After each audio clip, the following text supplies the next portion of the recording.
noite, meu irmão, minha irmã, querido amigo, querida amiga. Muito feliz por mais uma sexta-feira estarmos juntos para estudarmos esse livro tão rico, né, que é o livro de Apocalipse. Para nós é uma alegria ter você junto com a gente mais essa semana e quero te convidar a estar compartilhando, a estar participando, convidando mais alguém, que seja um tempo de crescimento, um tempo de edificação, né? É a terceira semana que a gente vai continuar estudando o livro de Apocalipse. A semana passada a gente fez um pequeno intervalo, né? A gente se reveza aqui, o Tiago esteve aqui falando sobre os falsos mestres nesse mundo contemporâneo. E hoje a gente está retomando então o estudo no livro de Apocalipse. E eu espero que seja enriquecedor para a tua vida. Enroscou a língua aqui. A gente tem ido bem devagarinho, né?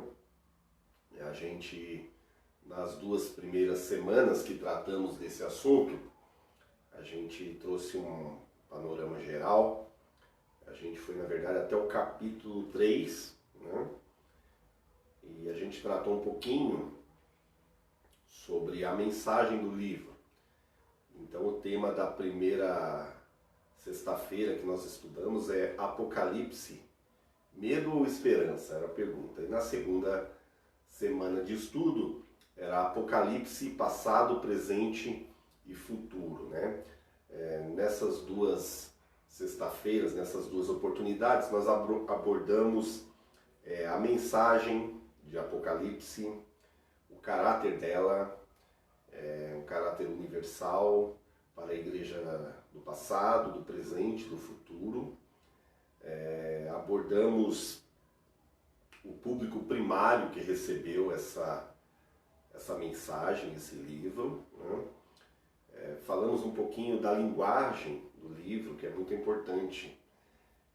A linguagem do livro de Apocalipse, como já tratamos aqui, ela é altamente simbólica, alegórica, né? Cheio de sinais, de símbolos, de marcas, de números. Então você vê uma repetição grande do número 3, do número 7, número 12, 24, 144 mil, o número 1000, enfim. Todos esses símbolos, eles estão de certa forma intimamente ligados ao Velho Testamento. Então é muito difícil você entender o livro de Apocalipse se você não tiver um certo conhecimento do que os números, os símbolos, essas alegorias, essas metáforas representaram no Velho Testamento, né? Como já dissemos, o público primário o primeiro público que recebeu o livro de Apocalipse, eles tinham um profundo conhecimento do Velho Testamento, né? E então essa mensagem cumpria dois propósitos, essa linguagem, na verdade. Era falar aos que conheciam a palavra de Deus e tornar um mistério para aqueles que não conheciam, né? Então, o livro de Apocalipse vem com esse propósito, né? A estrutura do livro, ela não é sequencial, não é? Já falamos disso em outra oportunidade. Não é cronológica, não segue cronologia. E, na verdade, o livro de Apocalipse é uma síntese de toda a história da redenção, né? Tanto a síntese como o clímax, o ápice dela, né? Então essa exposição da síntese e do clímax da redenção, da obra da redenção, trabalha muito o paralelismo progressivo que a gente fala. Numa mesma cena, num mesmo contexto, trata de passado, presente e futuro, né? Uma carta, um livro que fala para a igreja de todo o tempo, né? Desde a igreja do passado, do presente e a do futuro. Então, esse livro tem essa capacidade, né? Trabalha com paralelismo progressivo, contemplando todo o tempo, toda a história, passado, presente e futuro. Normalmente a gente costuma, para efeito de estudo, dividir o livro em 7 sessões, né? O paralelismo progressivo divide essa linha de interpretação, divide em 7 pedaços o livro de Apocalipse, em cada um deles abrangendo todo um contexto, uma ideia, né? Importante a gente nunca deixar de colocar que o livro de Apocalipse ele é a revelação de Cristo para a igreja, no meio da igreja, né? Então, ao mesmo tempo que ele se revela na igreja, ele se revela para a igreja. Então, ele tem essa peculiaridade que é tão rica e tão importante, né? Então, a gente vai estar começando hoje, nós, nas 2 primeiras sextas-feiras, a gente tratou dessa introdução que apresenta primeiro a revelação de Jesus Cristo no meio da igreja e logo depois ele se apresenta como estando no meio da igreja, ou no meio dos candeeiros, né? Conhecendo a virtude e os defeitos de cada uma das igrejas locais ali.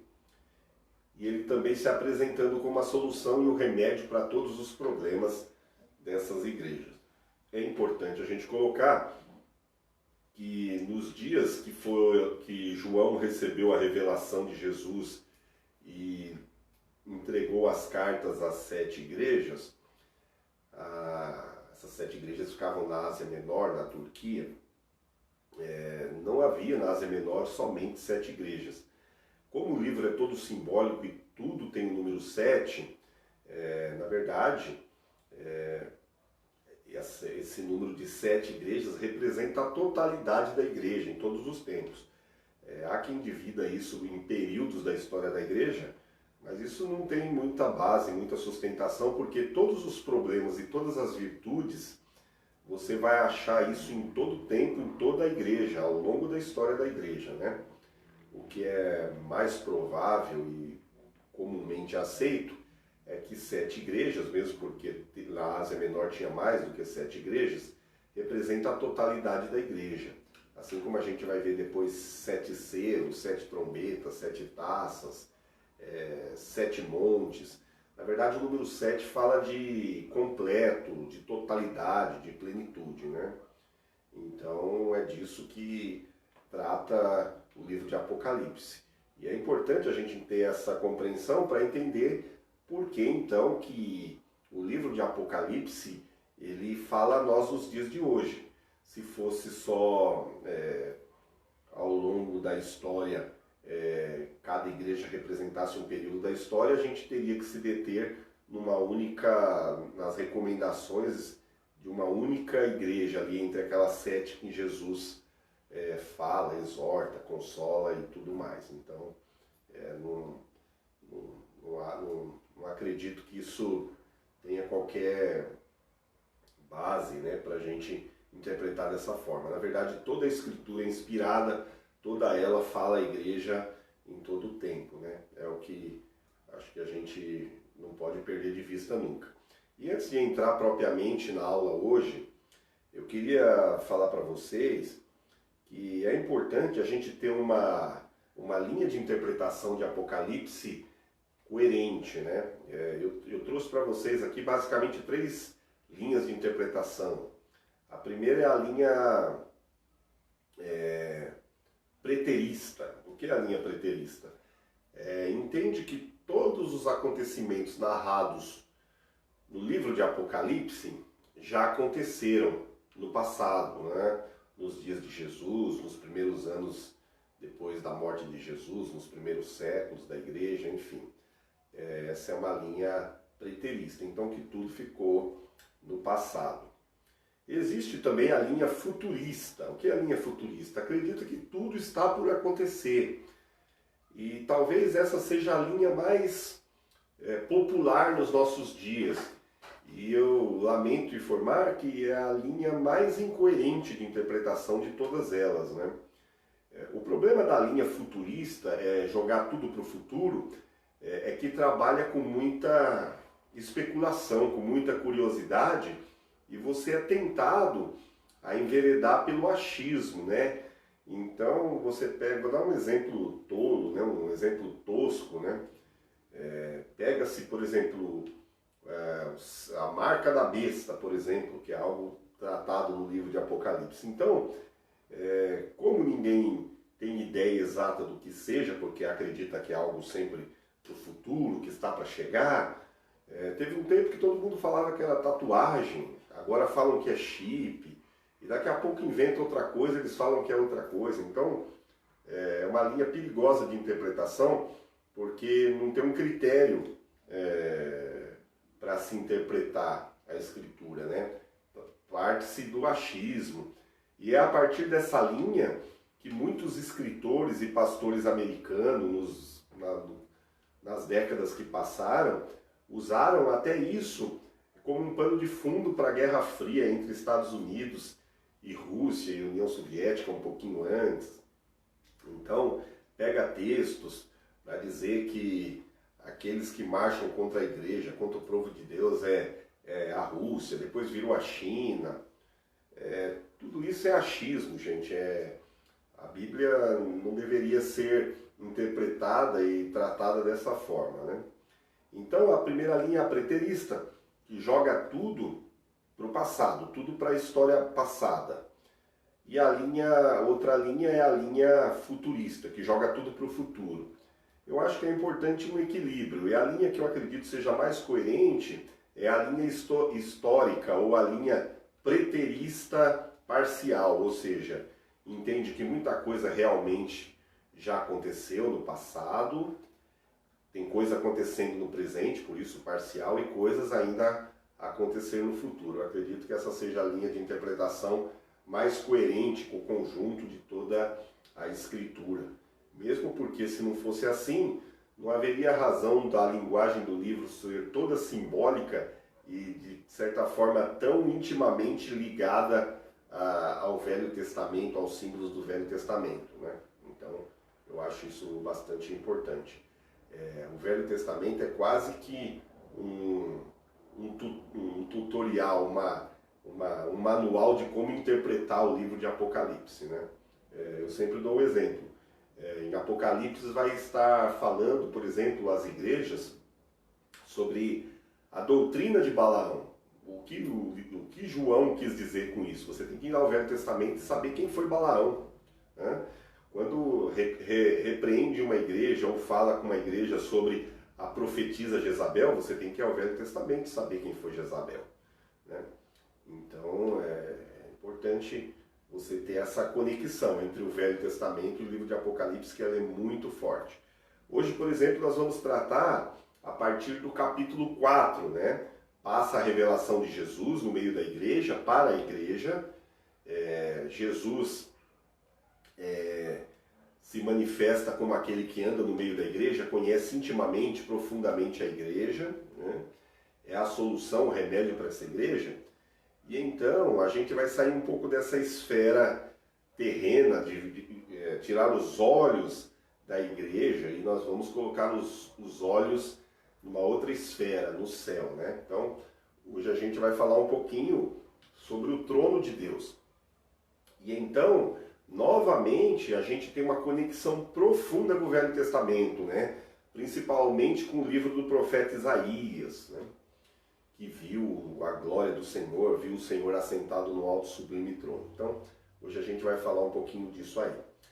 O capítulo que a gente vai tomar como referência é o capítulo 4, ele todo, que vai do versículo 1 até o versículo de número 11. Então, como a gente já falou, a primeira coisa que a gente viu no livro do Apocalipse foi a primeira visão, né, de João na ilha de Patmos, foi do Cristo foi da glória de Cristo no meio da sua igreja, uma igreja perseguida, oprimida pelo Império Romano, sem recursos, pequenas comunidades, né?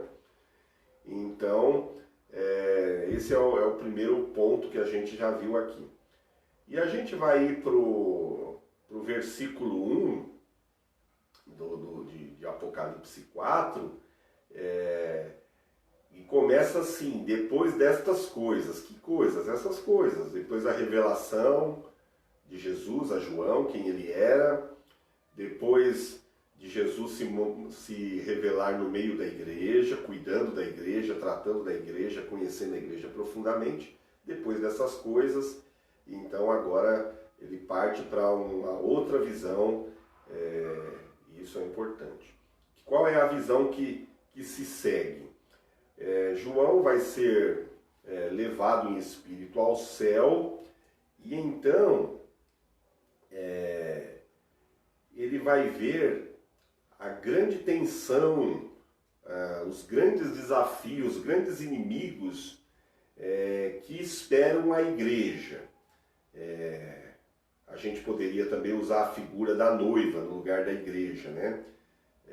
O que espera a noiva enquanto ela espera o noivo em sua segunda vinda, né? Então isso é importante. Essa revelação inclui, né, a destruição de todos os poderes, né, do mal, de Satanás, da morte. O problema é que antes deles serem destruídos, essas forças vão se empenhar, né, num esforço último e desesperado, né, para frustrar os planos de Deus, tentando destruir o seu povo, a sua igreja, a sua noiva, assim como você queira chamar.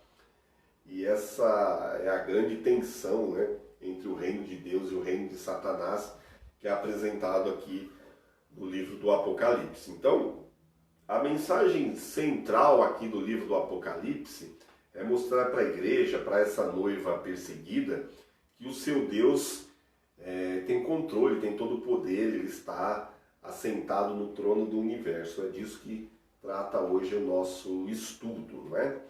Então, antes de o mundo perseguir a igreja, que vai ser apresentado nos próximos capítulos do livro de Apocalipse, na verdade, depois do trono aqui, quando João vê o trono, são 3 sessões daquelas 7 que nós falamos para vocês, que o livro se divide. A primeira é a abertura dos selos, depois as 7 trombetas e depois as 7 taças. A abertura dos 7 selos fala da perseguição, o mundo perseguindo a igreja. Nas 7 trombetas já apresenta Deus visitando esse mundo, né, os seus inimigos, os inimigos da igreja, os inimigos do povo de Deus, com juízo parcial. E depois vem as 7 taças, que é o juízo final, né? Então, antes de todas essas coisas acontecerem, antes da perseguição, antes do juízo parcial e do juízo final de Deus sobre este mundo, é revelado a João que Deus está entronizado, que Deus governa o universo, né? Não importa quão temíveis, quão incontroláveis pareçam ser as forças do mal aqui na Terra, elas não podem frustrar os planos, os desígnios de Deus, nem vencer a igreja, né? Deus continua governando o universo a partir do seu trono. E é isso que a gente vai ver hoje. Então, a mensagem que começa a ficar claro para nós no capítulo 4 é que o destino da noiva, o destino da igreja, não está na mão dos homens, não está na mão dos inimigos, né? Mas está nas mãos de Deus, né? Quando o mundo estiver, ou já está, né, incendiado pelo ódio, por guerras, conflitos, quando a terra estiver cambaleando, bêbada de sangue, né? A gente precisa levantar os nossos olhos em meio à perseguição, em meio à opressão deste mundo, dos poderes deste mundo. A gente tem que levantar os nossos olhos e ver o nosso Deus assentado num alto e sublime trono, reinando sobre todas as coisas, assim como o profeta Isaías viu e registrou isso no capítulo 6 do seu livro, né? Deus é quem governa o universo. Então, no meio das provas, das tribulações, das perseguições, nós precisamos ter os nossos olhos fixos naquele que reina sobre todos. Ele é o Rei dos Reis, Senhor dos Senhores, e nada foge ao seu controle. Então, a gente precisa ter esse discernimento quando lê o capítulo 4 de Apocalipse. Então, a gente vai entrar agora, então, tirando os olhos da igreja perseguida, da igreja aos olhos dos homens fraca, humilde, sem recurso, a igreja com defeitos, a igreja com problemas, e a gente vai colocar os nossos olhos no céu. É isso que a gente vai fazer isso aqui, vai fazer a partir agora do capítulo 4 de Apocalipse. Nos versículos 1 e 2, é dito o seguinte: depois dessas coisas, João dizendo, olhei e eis que estava uma porta aberta no céu, e a primeira voz que como de trombeta ouvira falar comigo, disse, sobe aqui e mostrar-te-ei as coisas que depois destas devem acontecer. E logo fui arrebatado em espírito, e eis que um trono estava posto no céu, e um assentado sobre o trono. Então, a primeira coisa que a gente observa aqui é que João vê uma porta aberta no céu. Essa porta se refere a uma visão a partir do céu das coisas que acontecem na Terra. Então, o livro de Apocalipse ele narra duas realidades. Uma terrena, as coisas que acontecem com a igreja aqui na Terra, e outra que se desenrola no céu, né? Elas têm profunda ligação, elas se correlacionam, então o livro tem essa tensão o tempo todo. Então aqui João vê uma porta aberta no céu, e aqui, quando fala de porta aberta, fala de acesso, né? Como se um véu fosse tirado para a gente ver as coisas futuras. Por isso o capítulo começa dizendo, depois dessas coisas, então, depois dessas coisas, aquelas coisas que estavam acontecendo naqueles dias, ele ia ver o que acontecia, a realidade espiritual que acontecia e o futuro. Então, a primeira realidade que ele vê, antes de ver o futuro, é ver Deus reinando num trono. Então, ele vê um trono no céu, isso é importante. João contempla o trono de Deus antes dos dramas da história que vem a seguir, né? Isso é importante porque muitas vezes nós sentimos como se o céu estivesse fechado, né? Isaías, ele faz é como se um desabafo no capítulo 63, ele fala assim, tornamo-nos como aqueles sobre quem tu nunca dominaste e como os que nunca se chamaram pelo teu nome. Aí ele fala, se fendesses os céus e descesses para fazeres notório o teu nome aos teus adversários. Então, Isaías tinha uma percepção que daqui as pessoas não percebem Deus governando. Então ele fala, se o Senhor abrisse os céus e descesse e se tornasse visível, notório, né, aos seus adversários, né? Então, esse é o sentimento de Isaías. E aqui é como uma resposta, né? O livro de Apocalipse fala realmente que os céus se abrem para João e ele vê de fato o que acontece. É Deus governando sobre todas as coisas, nada fugiu ao seu controle. Mesmo que aos olhos dos homens as coisas possam estar aparentemente sem nenhum controle ou sem nenhum domínio dos céus, né? Isso é uma mensagem importante para a igreja perseguida naqueles dias e para nós hoje, né? Então, ainda no capítulo 3, a gente vê que, além da porta aberta no céu, o livro de Apocalipse ele começa com 3 portas, né? Uma é a porta da oportunidade, para quem se arrepende, para quem volta, a porta do coração humano aberta, né? Para quem está atento, ouvindo a voz do Espírito falando à igreja. E agora, no capítulo 4, a gente vê a porta da revelação aberta, né? Para João. E ele diz que quando ele vê uma porta aberta no céu, e a primeira coisa é que ele ouve uma voz da mesma pessoa que falou com ele lá no começo, quando Jesus se apresenta a ele no capítulo 1, era o mesmo que falou, né? E ele diz que era uma voz como de trombeta. Aqui, mais uma vez, em sentido alegórico, tem uma conexão forte com o Velho Testamento.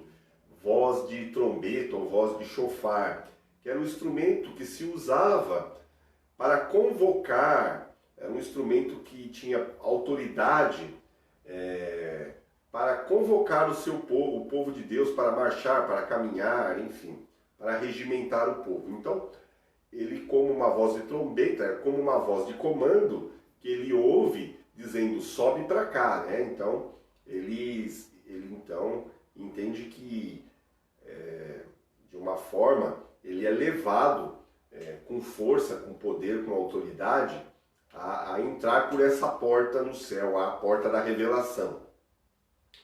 E a voz dizia, sobe aqui que eu vou te mostrar, né, o que deve acontecer depois dessas coisas aí. Então diz que não foi uma ação dele, ao comando dessa voz de trombeta, ele diz que imediatamente ele já se achou no céu, né? E é engraçado que ele foi arrebatado em espírito, ele não viu com os seus olhos físicos, nem escutou com seus ouvidos naturais, né? A Bíblia mesmo diz que ninguém jamais viu a Deus, né? Ele habita em luz imarcessível, e João em carne e sangue não suportaria contemplar o esplendor da glória de Deus, né? Então ele vê tudo isso por visão, ele foi arrebatado em espírito, né? E aí tem a narrativa a partir do versículo 2. Ele diz assim, e logo fui arrebatado em espírito, e eis que um trono estava posto no céu, e eu gosto da expressão que ele usa, ele não consegue definir, ele fala, e um assentado sobre um trono, e um é diferente, alguém ele não consegue discernir exatamente o que é, né? E o que estava sentado era na aparência semelhante à pedra jaspe e sardônica, e o arco celeste, algumas traduções dizem o arco íris, estava ao redor do trono e parecia semelhante à esmeralda. E ao redor do trono havia 24 tronos, e vi assentados sobre os tronos 24 anciãos, vestidos de vestes brancas, e tinham sobre as suas cabeças coroas de ouro. E do trono saíam relâmpagos e trovões e vozes, e diante do trono ardiam 7 tochas ou 7 lâmpadas de fogo, as quais são os 7 Espíritos de Deus. E havia diante do trono um como um mar de vidro, semelhante ao cristal, e no meio do trono e ao redor do trono, 4 animais cheios de olhos, por diante e por detrás. E o primeiro animal era semelhante a um leão, o segundo animal semelhante a um bezerro, algumas traduções dizem semelhante a um novilho ou semelhante a um boi, e tinha o terceiro animal o rosto como de homem, e o quarto animal era semelhante a uma águia voando. Mais uma vez esses textos, eles estão repletos de figuras e símbolos, né, de alegoria. E a gente vai tentar aqui decifrar isso aqui agora. Então, no versículo 2, ele vê um trono no céu, né? É o que João viu. E trono é um lugar de honra, de autoridade, de julgamento, né? Então a primeira coisa que ele entende, e a gente vai ver isso em todo o contexto do livro, é que ele entende que todos os tronos estão sob a jurisdição, né? Desse trono do céu, né? O livro de Apocalipse é um livro que traz no seu bojo a soberania de Deus em destaque. Deus é soberano, né? Sobre todas as coisas, né? Ele faz segundo lhe apraz, do seu jeito, no seu tempo, enfim. É um livro que trata da soberania de Deus e do seu poder e da sua vitória sobre todas as forças e sobre todos os seus inimigos. Aquele que criou os céus, a terra, ele está no controle de tudo. Ele levará a história para a sua consumação final, ele será vitorioso no seu tempo, do jeito que ele quer, para que ele seja glorificado em tudo, né? A essência dessa revelação, para nós, é mostrar que todas as coisas são governadas por aquele que está assentado nesse trono. Das 67 passagens do Novo Testamento que aparece a palavra trono, 47 delas estão no livro de Apocalipse. E só nesse capítulo 4 que a gente está aqui analisando, aparece a expressão ou a palavra trono 12 vezes. Então todos esses detalhes estão orientados aqui, a gente percebe, com vistas ao trono. O trono é o centro, é o objeto, né? É o foco, né? É o alvo. Então você vai ver muito a expressão sobre o trono, em redor do trono, a partir do trono, diante do trono, no meio do trono, né? O trono é um meio de... é um símbolo, na verdade, uma figura de soberania inabalável de Deus. A partir do seu trono, assim como descrito também no livro do profeta Isaías, Deus está assentado nesse trono alto, sublime, e de lá ele reina incólume, impoluto, absoluto, soberano. Então, o trono é um símbolo da soberania inabalável, irrestrita de Deus sobre todas as coisas. Então, o trono, na verdade, gente, é o verdadeiro centro do universo. Esse trono, tudo gira em torno do trono e para o trono, e a partir do trono. O trono não está na terra, então está no céu. Logo, o centro do universo na Bíblia não é geocêntrico, não gira em torno do centro da terra. E nem é heliocêntrico, né?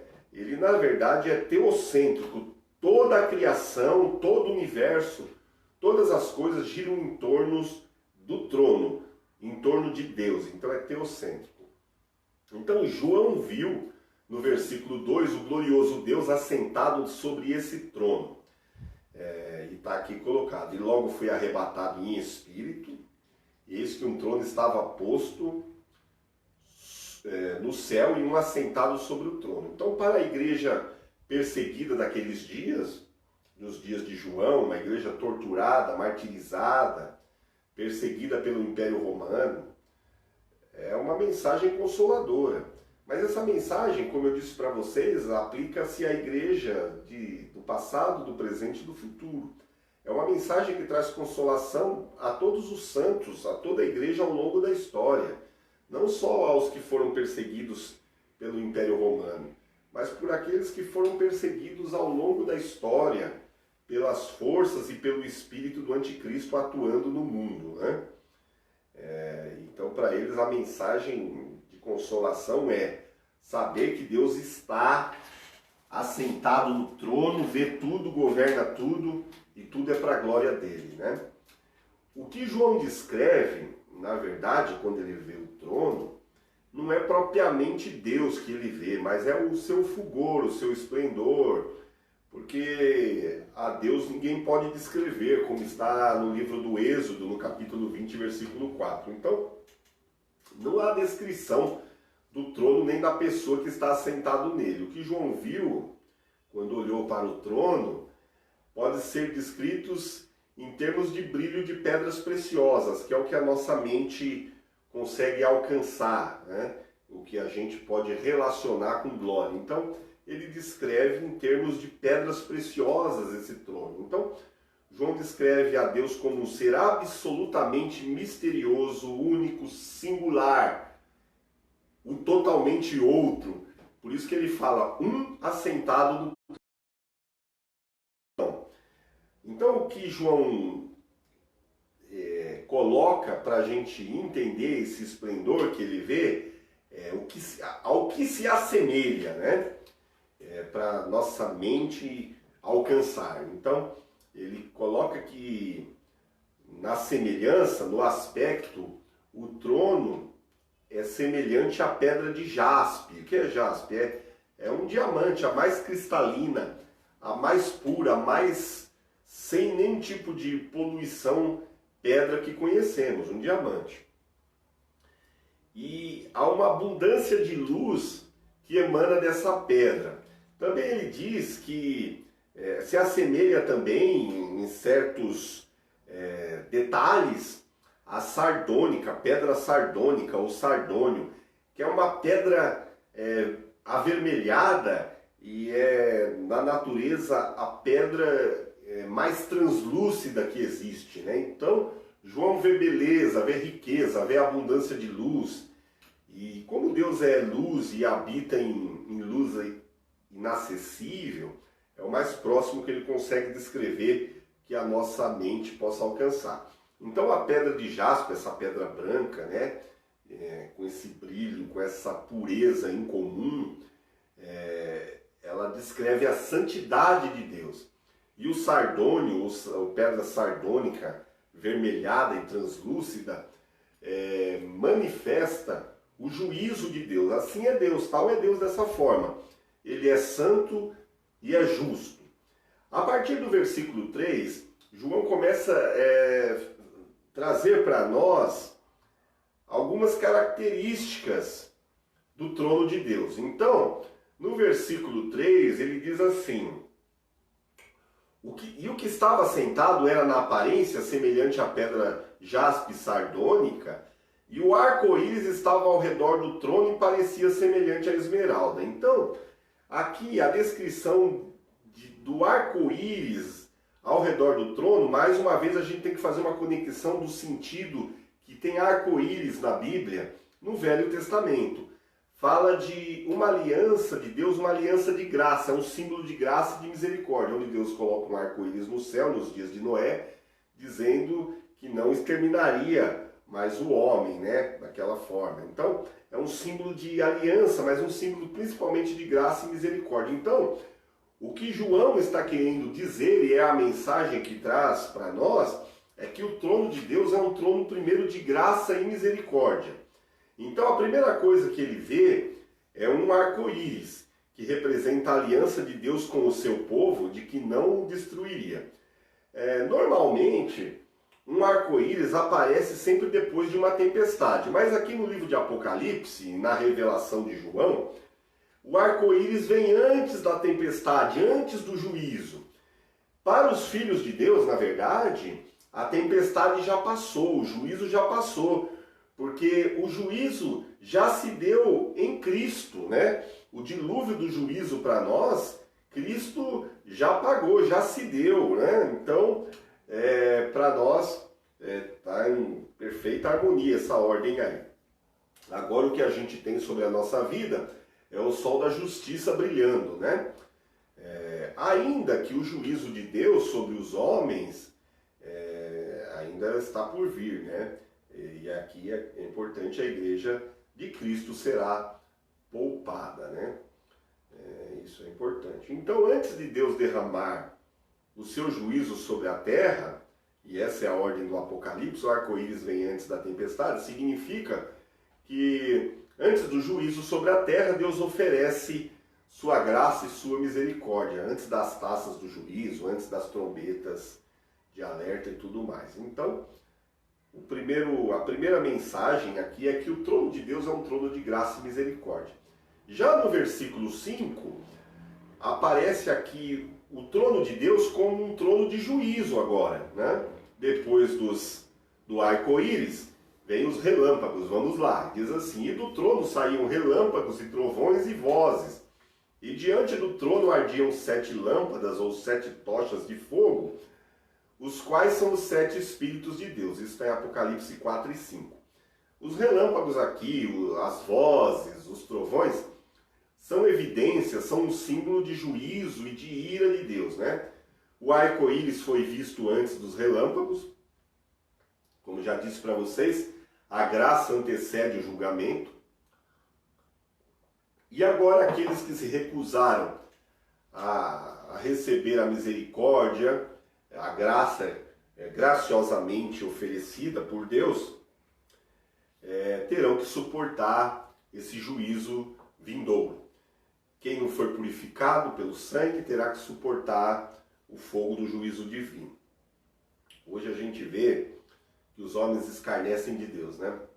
Assim como nos dias de Jesus, eles continuam cuspindo no seu rosto, zombando da sua palavra. O que é certo passa a ser errado, o que é errado passa a ser certo, a inversão de valores. Mas Deus está no seu trono, a gente nunca pode perder isso de vista. E no seu tempo ele vai derramar o seu juízo. Então, é importante Entender que o arco-íris da graça e da misericórdia vem antes dos relâmpagos e dos trovões que representam juízo. Em toda a Bíblia, em toda a história da redenção, a graça sempre vem antes do juízo. A arca de Noé veio antes da destruição. Hoje nós temos a porta da salvação aberta por meio da fé no sacrifício de Jesus Cristo, ok? Então, na primeira vinda de Jesus, representando o arco-íris, ele veio em graça, na sua segunda vinda, ele virá em juízo. Então, o trono de Deus manifesta graça e misericórdia nesse tempo, mas também o trono de Deus manifesta juízo contra os homens ímpios. E esse juízo se dará percorrendo toda a história. Na verdade, como eu disse para vocês, o livro de Apocalipse trata do passado, do presente e do futuro. No passado, o juízo de Deus já veio sobre os ímpios no dilúvio, veio sobre Sodoma, veio sobre o Egito, veio sobre a Babilônia e logo mais virá sobre a igreja infiel e por fim virá sobre Jerusalém e sobre o mundo. Então, o trono de Deus se manifesta em juízo contra toda a impiedade.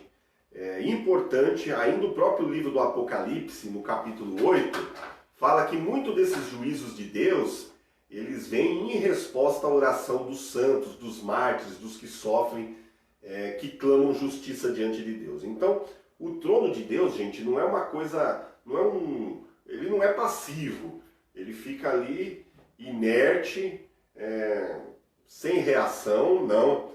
A Bíblia diz que o cálice da ira de Deus está se enchendo e no tempo de Deus, o juiz de toda a terra, ele fará justiça, ninguém vai escapar, né?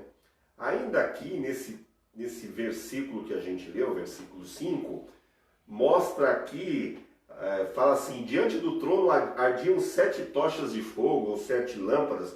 Mais uma vez, uma conexão com o Velho Testamento. Quando fala de tochas de fogo, é um símbolo de luta, um símbolo de combate, um símbolo de guerra contra os seus inimigos. Aqui você tem que associar com a história de Gideão. Gideão, ele combatia com tochas de fogo na mão, né? Enfim. Então existe sempre uma conexão. O público primário, os judeus e aqueles que estavam familiarizados com o Velho Testamento, foram os que receberam primeiramente, em primeira mão, o livro de Apocalipse. Eles entendiam toda essa simbologia, né? No versículo 6, apresenta o trono de Deus como um lugar de santidade e transparência.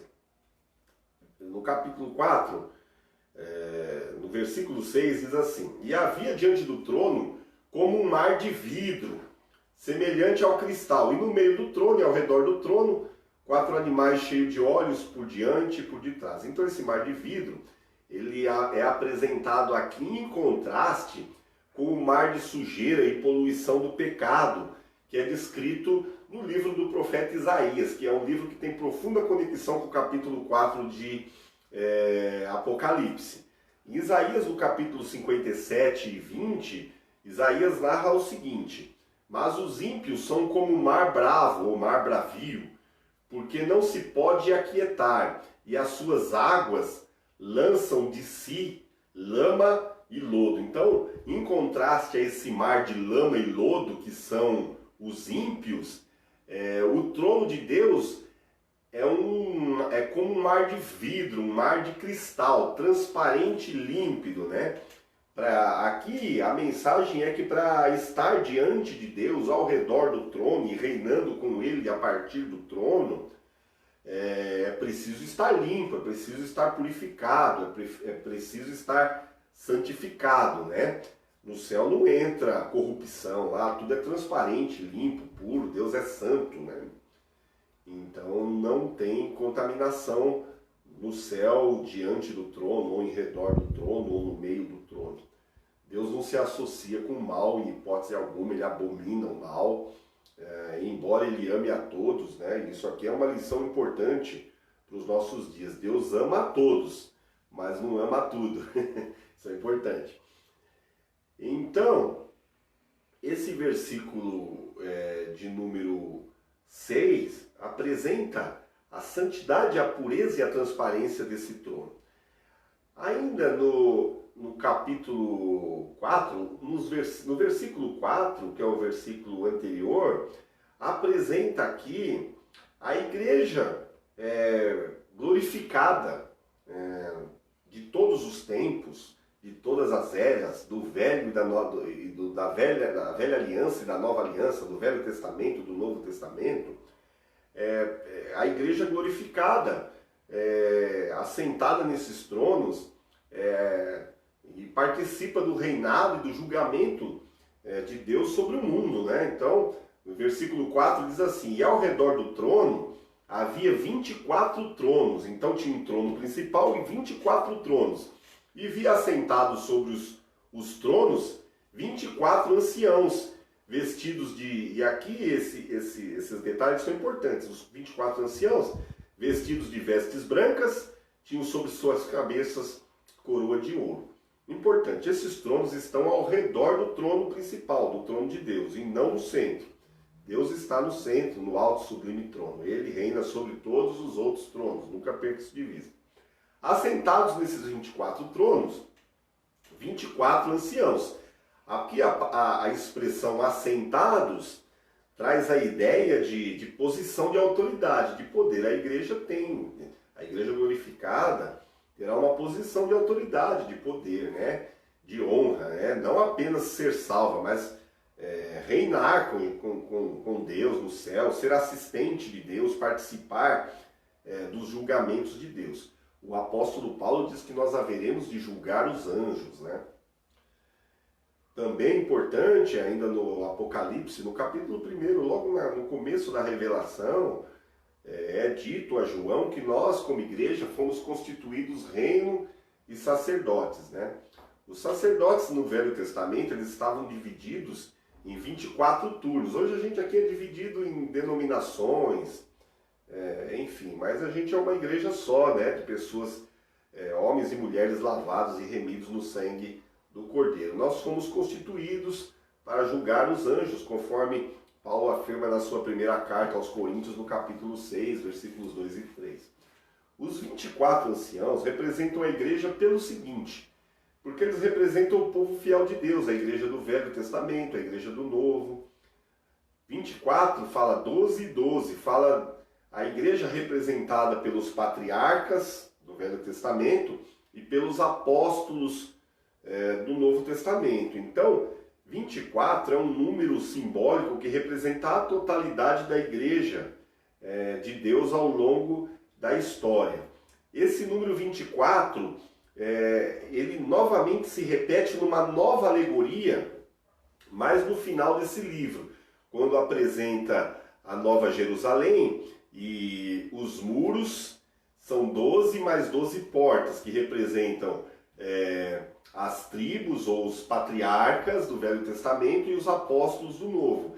Na verdade, é um símbolo que representa a totalidade da igreja ao longo da história. Então, esses 24 tronos com 24 anciãos representam toda a igreja, a totalidade da igreja, a totalidade do povo de Deus ao longo da história. E esses anciãos que representam a igreja, eles são identificados com roupas brancas de santidade. A incumbência deles é assentar-se em tronos para reinar e julgar, e a sua posição aqui é destacada. Eles têm coroas, que fala de quem venceu, de coroas de vencedores. Então, os 24 anciãos estão vestidos de branco e usando coroas, representando aqueles que venceram, né? A igreja plena, na glória, adorando e louvando a Deus diante do trono de Deus, né? As coroas de ouro falam de posição de honra, de autoridade, de prestígio dos remidos no céu. Essas coroas de vitória são prometidas aos que permanecerem fiéis mesmo diante da morte, né? Como aparece lá em Apocalipse 2 e no capítulo 3 também. Aí a gente vai para o versículo 6, que a gente já leu uma parte, mas a gente vai dar ênfase a outra informação aqui.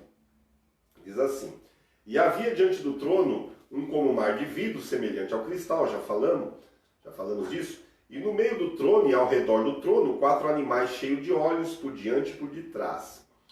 Versículo 7. E o primeiro animal era semelhante a um leão, o segundo animal semelhante a um bezerro, um novilho ou boi. O terceiro animal tinha rosto como de homem, o quarto animal era semelhante a uma águia voando. Versículo 8. E os 4 animais tinham, cada um por si, 6 asas, e ao redor e por dentro estavam cheios de olhos, e não descansam nem de dia nem de noite, dizendo: Santo, Santo, Santo é o Senhor, o Deus Todo-Poderoso, que era, que é e há de vir. Quem são esses 4 seres viventes que estão no meio e ao redor do trono? Aqui existem muitas ilações, muitas possibilidades. Há quem diga que esses 4 seres viventes, eles representam a glória de Cristo manifesta nos 4 evangelhos, né? O leão mostra Jesus como rei no livro de Mateus, o novilho, o boi, mostra Jesus como um servo no evangelho de Marcos. Aqui o rosto de homem mostra Jesus como homem perfeito no evangelho de Lucas. E aqui o rosto de águia mostra Jesus como aquele que veio do céu, aquele que é divino, aquele que está mais elevado, apresentado no Evangelho de João. Então há quem diga que esses 4 seres viventes, cada um com um rosto, representa a glória de Cristo escrita e descrita, apresentada nos 4 evangelhos. Há também quem diga que eles representam a totalidade da natureza, toda a criação, né? Os 4 seres viventes representam tudo aquilo que é nobre, que é forte, que é rápido, que é sábio, né? Então cada figura tem uma preeminência em sua própria esfera, né? Então vamos lá. O leão tem a preeminência, ele é supremo no reino dos animais selvagens, o boi dos animais domésticos. A águia é o rei dos céus, das aves. O homem, o supremo sobre toda criatura vivente. Então, há quem acredita que os 4 seres viventes representam toda a grandeza, todo o poder, toda a beleza das criaturas viventes, né, da natureza e tudo mais. E aqui a gente pode ver, então, como uma doxologia ao que está no trono, toda a natureza louvando ao Criador. E há quem pensa que eles representam simplesmente seres celestiais ou seres angelicais. Porque esses mesmos seres viventes, 4 seres viventes aqui que estão no meio e ao redor do trono, eles aparecem também no Velho Testamento na visão do profeta Ezequiel, quando o povo estava na Babilônia, exilado na Babilônia, junto ao rio Quebar, né, quando ele teve uma visão da glória de Deus. E aqui, no livro do profeta Ezequiel, eles são descritos como querubins, né, como uma ordem angelical superior, né, e que tem como atribuição, esses querubins, guardar as coisas santas de Deus, né? Isso está em Gênesis, está em Êxodo, na arca, né? Eles guardavam as coisas santas de Deus, né? Também é deles a canção dos anjos, né? Que Isaías 6 narra. Eles são descritos também como leão, novilho, homem e águia, representando a fortaleza, a capacidade de servir, inteligência, rapidez, né? São características próprias dos anjos, né? Então, seja lá qualquer uma dessas interpretações que se dê para esses 4 seres viventes, eu, na verdade, acredito que todas elas estão corretas. Todas essas alternativas dizem respeito a isso e fazem parte da mensagem daquele que tem a visão e vê os 4 seres viventes em volta do trono. Eles tratam, na verdade, da adoração, né, em todo o âmbito, né, de toda a criação, enfim. O que esses 4 seres viventes fazem? Versículo 8 diz, eles eles não se cansam nem de dia nem de noite, dizendo Santo, Santo, Santo é o Senhor dos exércitos, o Senhor Todo-Poderoso, que era, o que há de vir. Então eles proclamam sem cessar, né? O livro de a santidade de Deus, eles louvam a Deus sem cessar. O livro de Apocalipse ele está cheio de cânticos, né, de exaltação a Deus, e esses seres viventes fazem isso. Fala da adoração ininterrupta diante de Deus. Diante do trono de Deus há sempre louvor, adoração. Deus é adorado, louvado em todo o tempo, né? Seja no céu, por anjos, por homens, pela criação, toda a criação, toda a criatura, todo ser vivente foi criado para o louvor da glória de Deus. Então, eles proclamam isso. E o que eles proclamam ao louvar? Eles proclamam a santidade de Deus. Santo fala da descrição de Deus como sendo santo. Repete, santo, santo, dá ênfase a isso. E repete, santo, santo, santo, é a plenitude da santidade de Deus.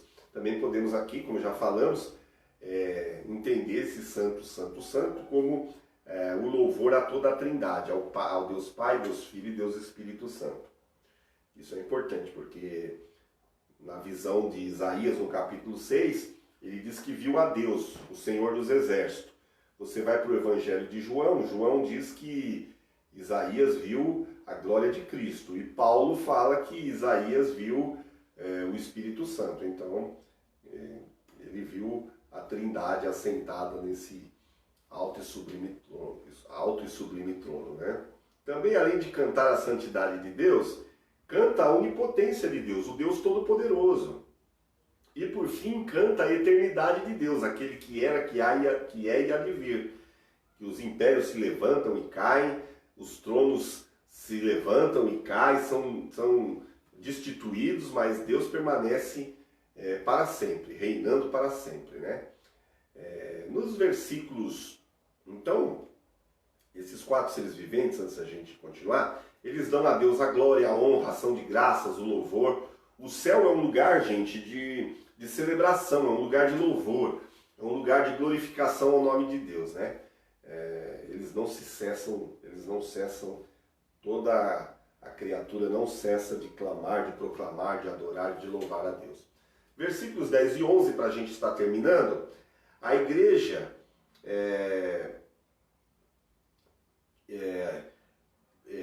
tem como foco o que está assentado. Então vamos lá, os versículos 10, que fala dos 24 anciãos que representam a igreja do Velho e do Novo, de toda a história, diz assim: os 24 anciãos prostravam-se diante do que estava assentado sobre o trono e adoravam o que vive para todo sempre, e lançavam as suas coroas diante do trono, dizendo: digno és, Senhor, de receber glória e honra e poder, porque tu criaste todas as coisas e por tua vontade são e foram criadas. Então, o objeto da adoração, os remidos, a igreja, adora aquele que vive pelos séculos dos séculos.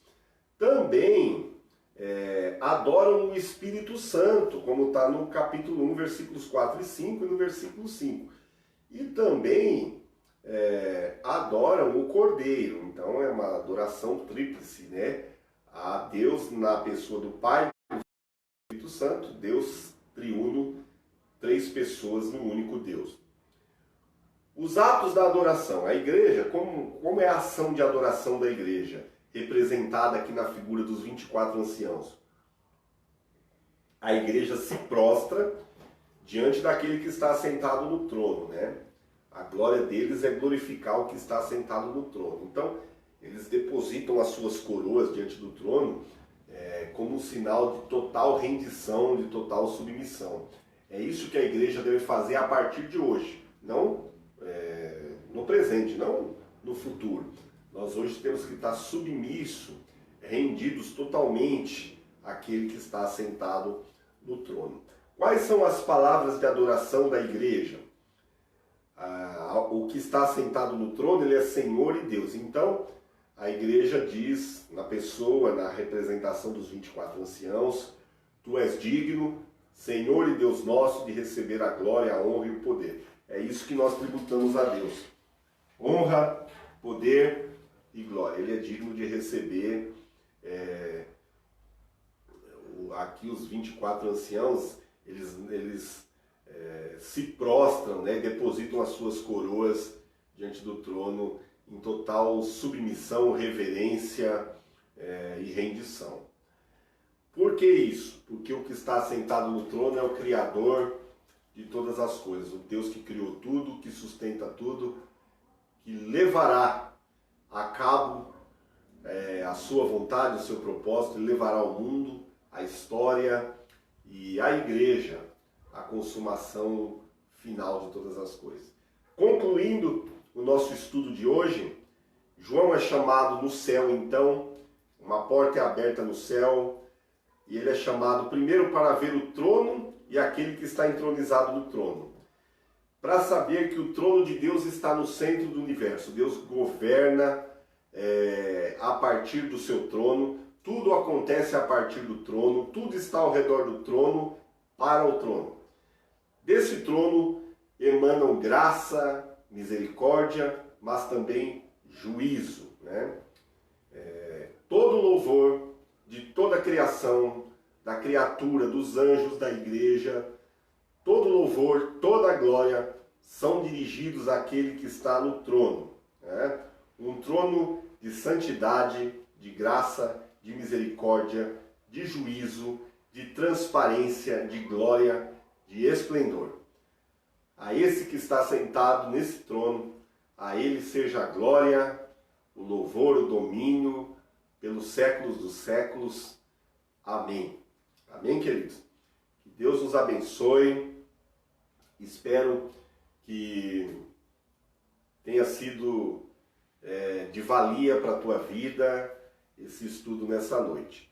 Depois da visão de João do trono, segue-se então os 7 selos, as 7 trombetas e as 7 taças, que falam da perseguição aos santos, fala do juízo parcial de Deus como um alerta e, por fim, a ira final, o juízo final de Deus sobre esse mundo. Então, eu não sei ainda como Deus vai nos preparar aqui a oportunidade, como que nós vamos fazer, mas eu pretendo, não sei se já na próxima sexta, mas enfim, mais adiante, se Deus nos permitir, a gente vai continuar estudando o livro de Apocalipse, essas outras sessões aí que falam do passado, do presente, do futuro, que falam ao nosso coração, que fala a igreja hoje. A grande mensagem que ecoa nos nossos ouvidos ao lermos e estudarmos o livro de Apocalipse é: quem tem ouvidos, ouça o que o Espírito diz à igreja. Se no último estudo a gente falou das advertências à igreja, sobre as primeiras obras, sobre o primeiro amor, sobre o zelo com a doutrina, a obediência. Aqui, hoje, o que o Espírito diz à igreja é o seguinte: adorar o que está no trono, a Ele todo louvor, render, submeter a nossa vida a Ele.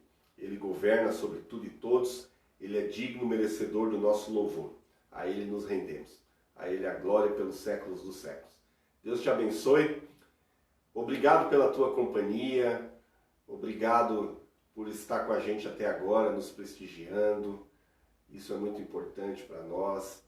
Deixa aí o seu like, compartilhe, deixe o seu comentário. Nós ficamos muito gratos, muito felizes com a tua participação. Tenham todos uma noite abençoada, que Deus te abençoe. Amém?